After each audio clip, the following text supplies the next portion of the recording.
Bom dia a todos, bom dia a todas, bom dia para você que nos assiste pela TV UFMA no Maranhão e pela Pop TV em Sobradinho e Porto Alegre. Sejam todos muito bem-vindos e bem-vindas a mais um ICL Mercado Investimentos.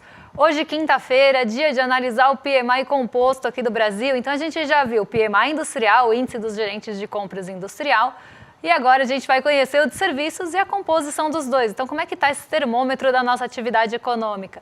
Vamos repercutir também algumas falas aí de economistas que criticaram, que não conseguiram aceitar, não estão digerindo bem a Moody's ter subido o grau de elevado, né, a nossa classificação de risco, melhorado, aqui no caso a classificação de risco do Brasil. Então a gente vai comentar isso também e vamos passar por assuntos importantes, tipo o petróleo, porque o petróleo está subindo bastante, então vamos entender como é que isso mexe com o mercado, possivelmente com o nosso bolso. Mas antes de tudo isso, eu vou dar bom dia para o André.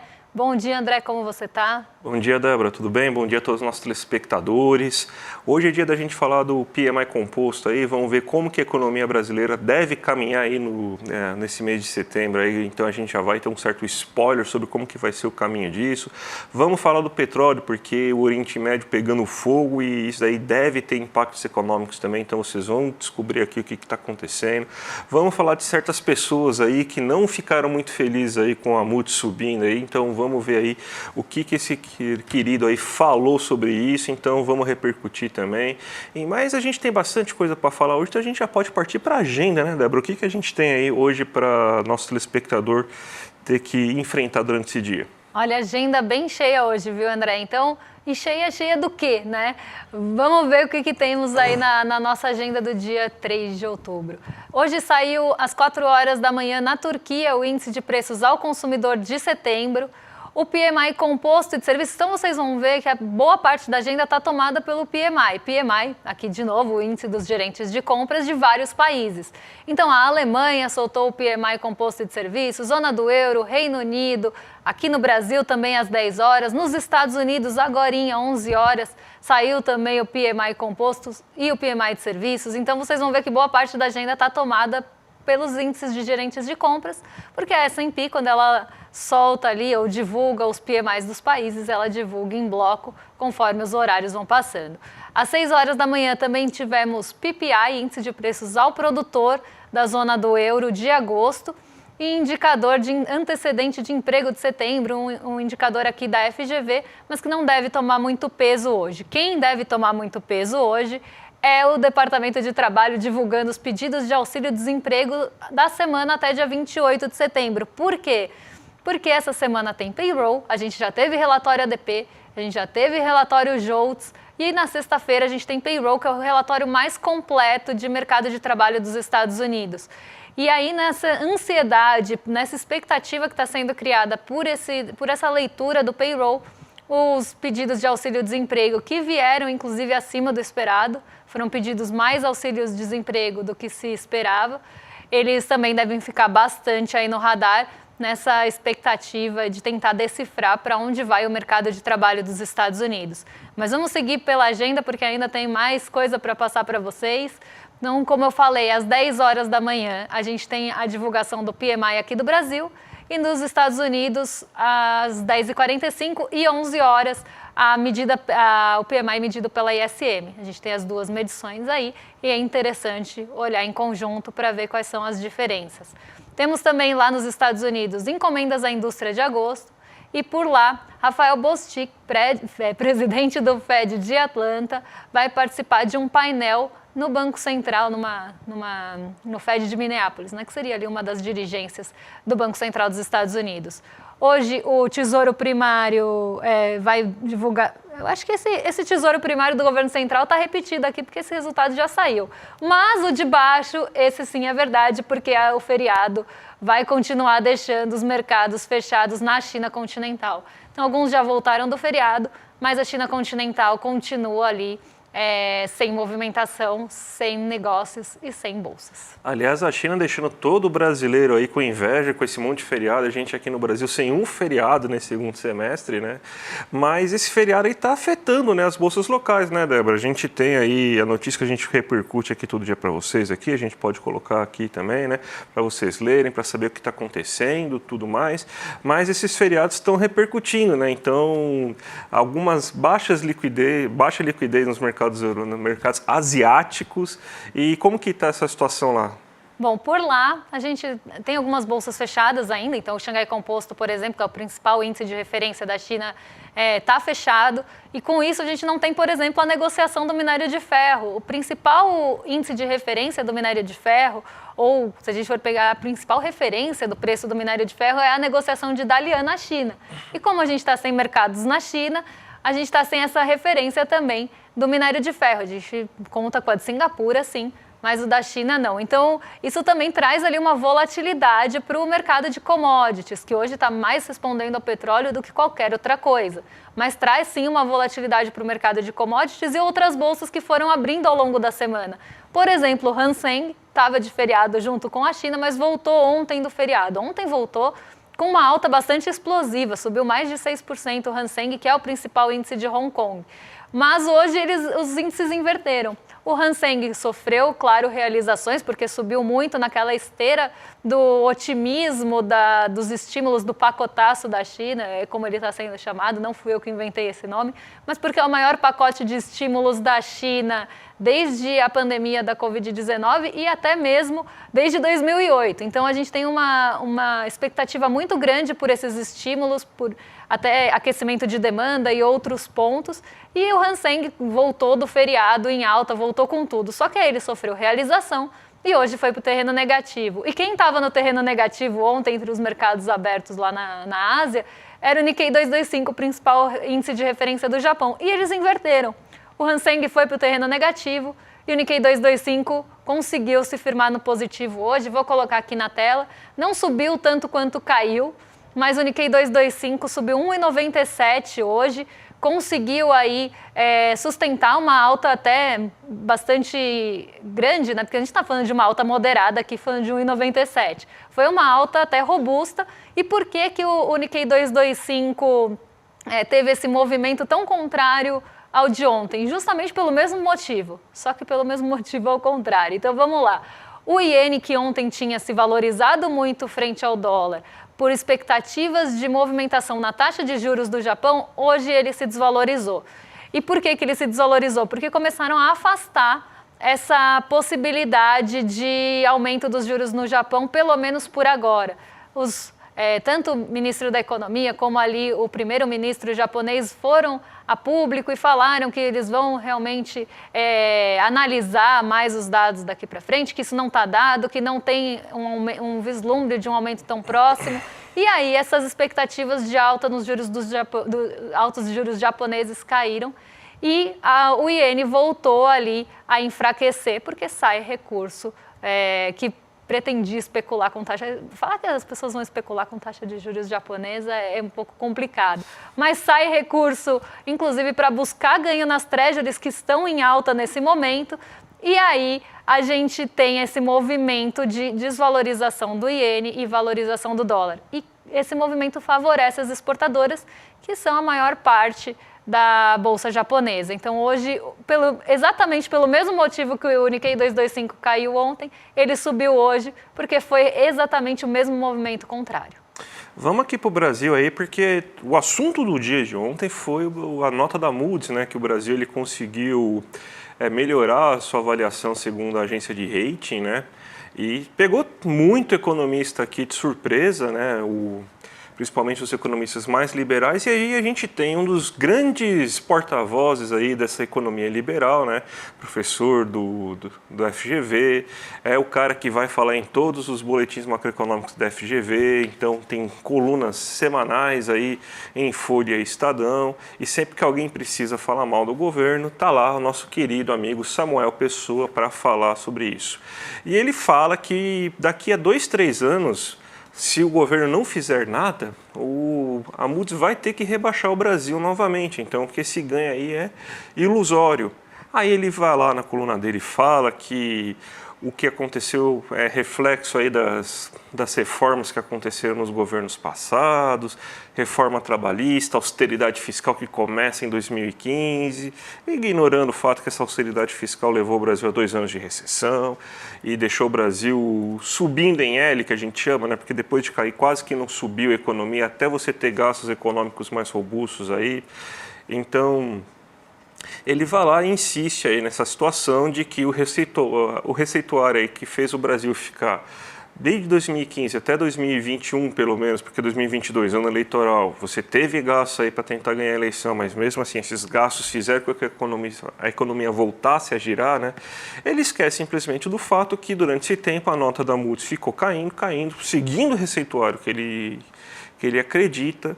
E a partir desse momento aí que você teve um certo gasto fiscal a partir de 2022, 2023 aí com a equipe de transição e agora em 2024 ainda com um gasto fiscal um pouco mais elevado, coisa que não deve ocorrer nos próximos anos, você teve uma melhora econômica. A economia começou a crescer acima do esperado, investimento voltou, indústria voltou, serviços muito aquecido, comércio muito aquecido e parece aí que para ele nunca tá bom, porque aí ele vai lá, não, a dívida está em trajetória explosiva, né?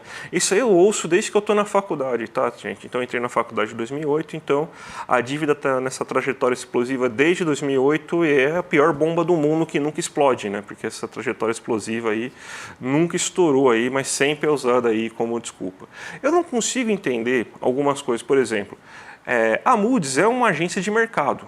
Então ela está premiando o que ele está acreditando ser uma boa atuação de mercado, uma boa atuação liberal. A Moody's não subiria o crédito do Brasil se você tivesse aí o Haddad fazendo um governo mais heterodoxo, mesmo crescendo na economia e tudo mais. Se o Haddad tivesse medidas mais heterodoxas, ele não iria premiar o Haddad com isso, ia falar que ia rebaixar, inclusive.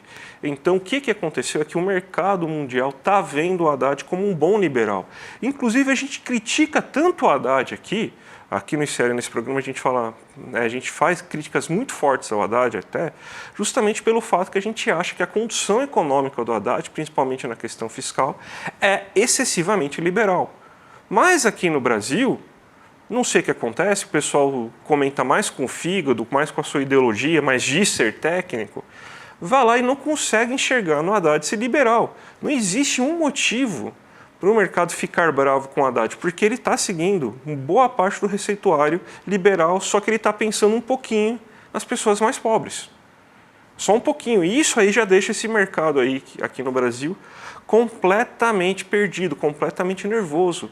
Então, não faz sentido. Então, o que aconteceu foi que o Haddad ganhou um prêmio, essa nota aí de rating de crédito, é um prêmio pelo Haddad ser um economista liberal e mesmo assim conseguir um certo crescimento econômico, mas a gente não consegue, mas aqui no Brasil o pessoal teima em falar que o Haddad ele é um gastador, um governo gastador e tudo mais aí. Não faz sentido nenhum, né, Débora? Não, e eu vi um show de horrores. De ontem para hoje eu comecei a monitorar, né? Na verdade, desde que saiu essa revisão da Moody's, eu comecei a monitorar as notícias que tem ali qualquer vínculo, qualquer ligação com a Moody's. E aí eu comecei a ver as notícias sobre isso.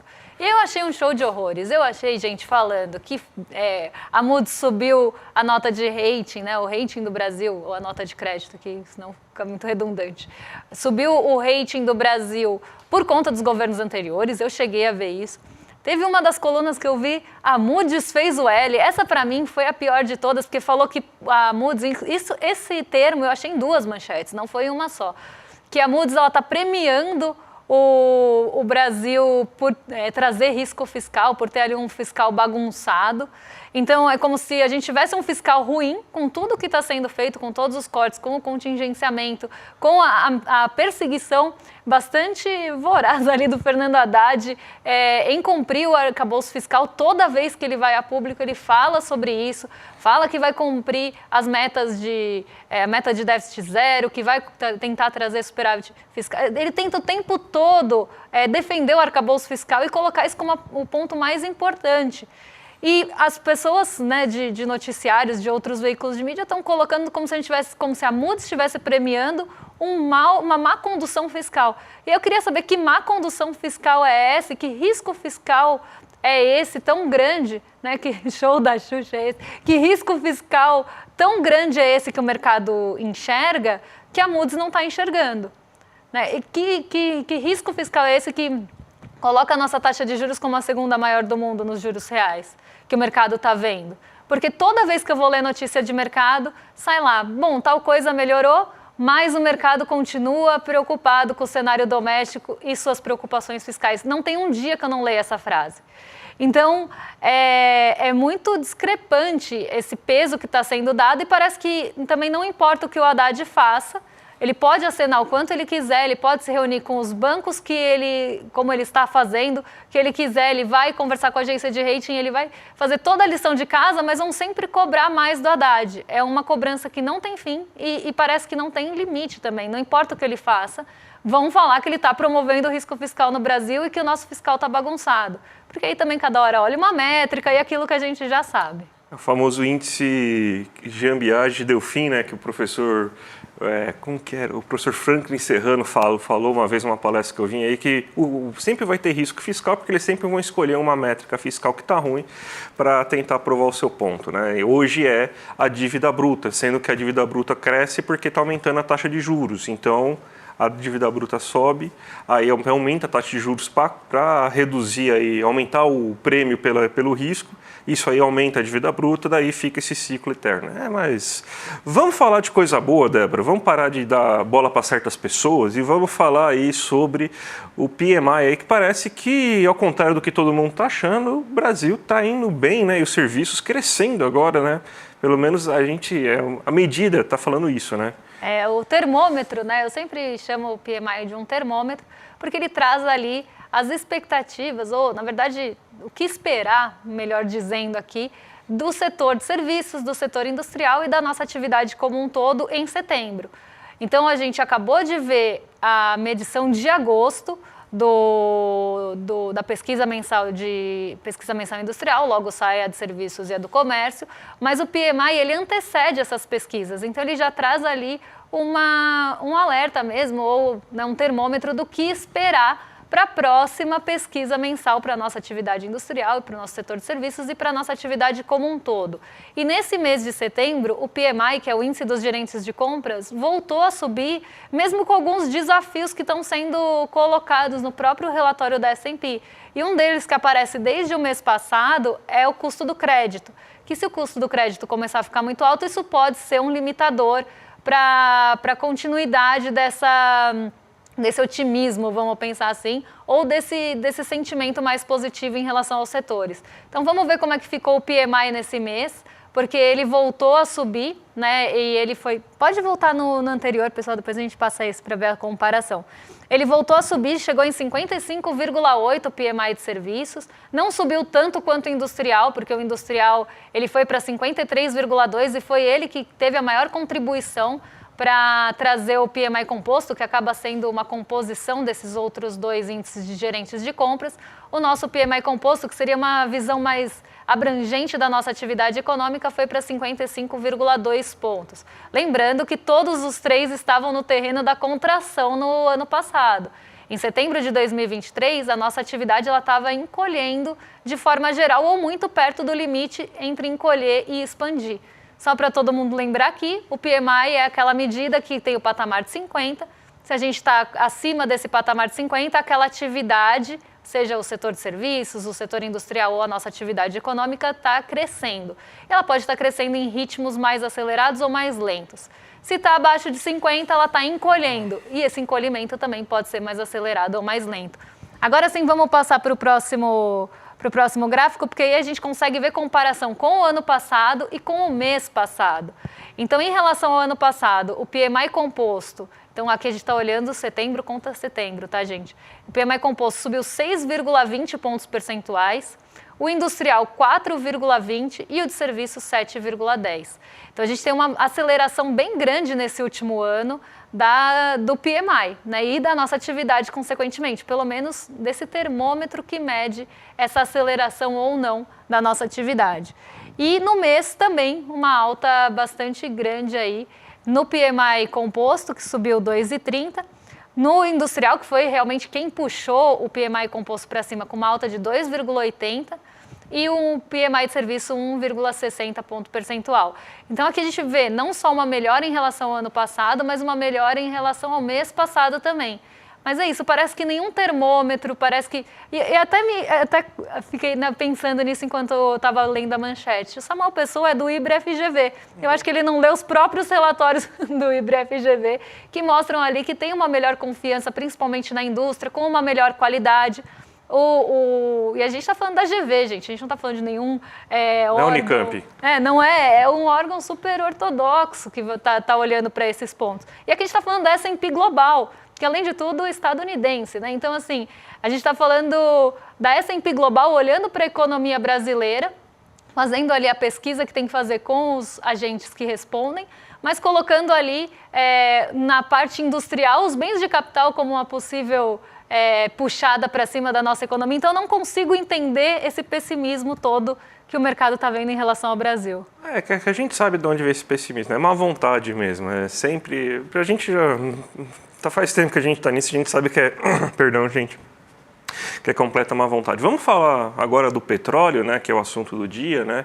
E esse é aqueles momentos que eu odeio ser economista, porque tá tendo uma guerra no Oriente Médio, Israel atacando cidades, matando pessoas, fez o que fez na faixa de Gaza, agora parece querer fazer a mesma coisa no Líbano, atacou Beirute, atacando a Síria, deve atacar o Irã nos próximos dias. Você tem o Irã também respondendo esses ataques, então gente morrendo, gente saindo das suas casas, refugiados, toda uma tragédia completa, mas a gente está aqui para falar aí do impacto econômico que o preço do petróleo vai aumentar e talvez a gasolina fique mais cara aí para você, né? Então você vai pagar o pato, vamos dizer assim, né? Um aumento de gasolina, mas enquanto isso tem gente morrendo, né? Mas vamos falar a parte econômica dessa questão, né? A gente ressaltando, né? Então, que é a nossa função. Você tem, então, um aumento dessas tensões e o Irã é um dos principais produtores de petróleo. Se você tiver uma guerra realmente com o Irã envolvido, você vai ter aí, muito provavelmente, queda aí na produção de petróleo, talvez, inclusive, parem de comprar petróleo do Irã. Então, você tem uma redução considerável da oferta de petróleo que pode acontecer aí se essa guerra realmente escalar e o Irã acabar entrando aí num conflito direto com Israel. Então, você tem que o preço do petróleo vai subir e está subindo já como reflexo disso. A gente vê aí que tá cada vez aí mais incendiária a situação naquele lugar lá, naquele lugar não, no Oriente Médio, e isso aí provavelmente aí tem essas tensões e provavelmente a gente veja aí o mercado de petróleo ficando cada vez aí com mais preocupações e aumentando o preço, né, Débora? Exatamente. Eu tenho muitas ressalvas quando eu vou falar de preço de petróleo em decorrência do que está acontecendo no Oriente Médio, porque tem uma tragédia por lá, né? Cada dia mais pessoas morrendo, ou tendo suas vidas destruídas, ou tendo ali a região que mora, casas, enfim, a vida toda mesmo destruída por uma guerra, por uma tragédia. Então é uma tragédia humana e a gente tem que vir aqui falar que isso vai afetar o preço do petróleo. Então é uma coisa muito difícil para mim, inclusive eu que monitoro o preço de petróleo todo dia tenho que falar sobre isso, falo ali até com um pouco de dificuldade, porque enquanto está acontecendo realmente uma escalada de violência, uma escalada de uma guerra, nós, né, economistas, temos que ficar monitorando para onde vai o preço do petróleo. E o preço do petróleo ele tem tido altas bastante contínuas por conta de toda a incerteza envolvendo o Irã, porque como o André já explicou, o Irã é um grande produtor de petróleo e caso ele seja envolvido no conflito, isso pode atrapalhar a oferta do petróleo. Então é isso que as pessoas estão olhando, né? A despeito de toda a tragédia que está acontecendo lá, tem toda uma tragédia humanitária mesmo acontecendo, escalada de violência, escalada do grau mesmo da violência aplicada ali. E a gente tem que falar que aí é um grande produtor de petróleo e pode reduzir a oferta. Mas eu vou colocar aqui o gráfico para vocês então, para a gente entender como é que está esse movimento do petróleo nos últimos dias. Aqui a gente tem o petróleo Brent nos últimos 10 dias. Ele vinha até numa inconstância, com uma volatilidade bastante grande, né? A volatilidade do petróleo no ano está em quase 30%, então ele tem oscilado muito. Ele está num patamar muito mais baixo do que quando a gente viu ali eclodir Ucrânia e Rússia, que ele chegou a $100 por barril. Hoje o barril de petróleo está sendo cotado a $76 por barril, mas ele vinha até num declínio. A partir do momento que começa a ter uma aproximação do possível envolvimento do Irã no conflito, aí a gente começa a ver o petróleo subindo de forma contínua. Então a gente tem no dia 27, no dia 30, dia 1º, 2º e hoje o petróleo continua em alta. Só nesse mês o preço do petróleo já subiu 6,5%. E hoje está subindo aí 2,64. E aqui um ponto importante, né? O petróleo, inclusive, abriu o dia com uma alta muito maior. Essa alta ela foi sendo mitigada ao longo do dia. E a gente tem as duas questões, né? A China estimulando a economia, já se espera uma demanda maior por petróleo.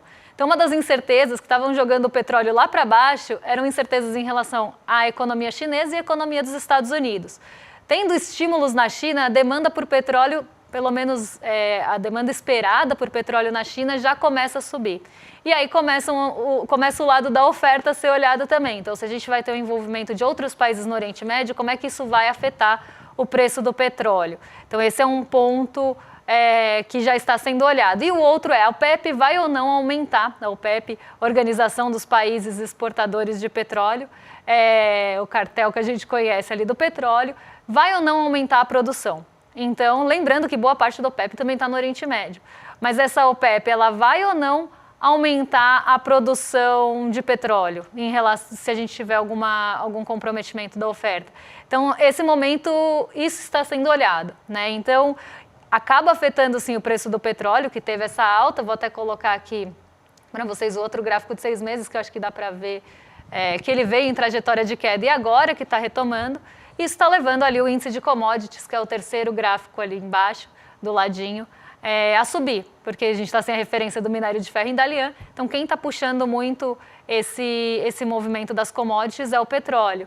Mas é o que eu sempre falo, é muito difícil ficar falando aqui de petróleo com pessoas morrendo no Oriente Médio e perdendo tudo. Mas a gente precisa explicar isso porque no fim do dia acaba mexendo com o nosso bolso se isso passar ali para o preço do combustível.